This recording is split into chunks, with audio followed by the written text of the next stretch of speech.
The Kano State Judicial Service Commission has taken decisive disciplinary action against judicial officers found guilty of misconduct, including the demotion of a court registrar. Hi, welcome to What's Happening. These are our top 10 stories countdown today. At number 10, US President Donald Trump on Friday announced a major prisoner swap between Ukraine and Russia. His announcement follows Moscow and Kyiv agreeing during talks in Istanbul this month to exchange 1,000 prisoners each. The warring countries have held many rounds of swaps since Russia launched its full-scale invasion of Ukraine in February 2022. At number 9, the Cycling Federation of Nigeria has suspended Edo State coach Jackson Iobosa Edobo from further participation at the ongoing 22nd National Sports Festival tagged Gateway Games for alleged unruly behavior. His suspension was contained in a letter signed by the CFN Secretary General Joel Akinlua, saying that Coach Edobo is being suspended from attending any cycling competitions and/or visiting the cycling venue with immediate effects. At number 8, Governor Sani of Kaduna State has reinstated the State Ministry of Information that was scrapped by the administration of his predecessor, El-Rufai. The governor also redeployed the Commissioner of Education, Professor Mohammed Sani Bello, to head the new ministry, while a former Director General of Energy Commission of Nigeria, Professor Abubakar. At number 7, over 13,543 terrorists and other criminal elements have been neutralized across Nigeria since May 2023.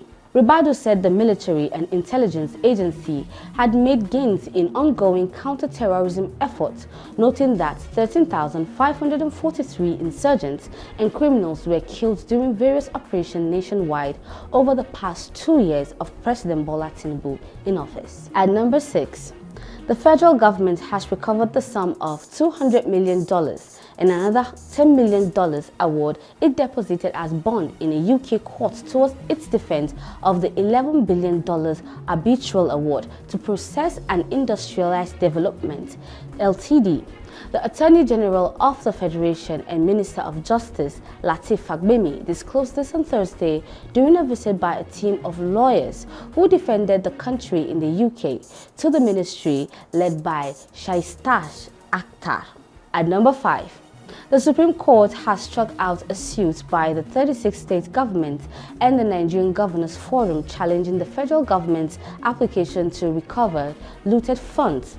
In a judgment on Friday, a 7-member panel of the Supreme Court was unanimous in holding the suit was wrongly instituted before the Apex Court.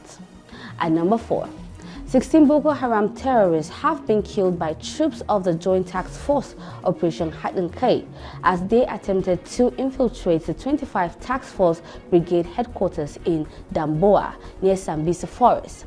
The troops of the Task Force Brigade, along with members of the Civilian Joint Task Force, also recovered weapons and IED-making materials in the operations. At number 3, the governor of Akwa Ibom, Umo Eno, has directed all his commissioners and appointees to either defect with him to All Progressive Congress or resign from their position.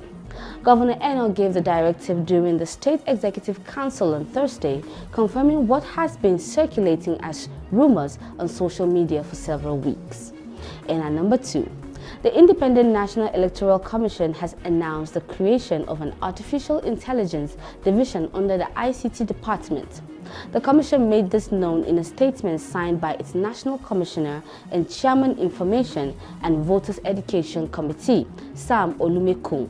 He said that the approval for the creation of the new division is to continue to harness the positive aspects of AI and mitigate its negative impact on elections.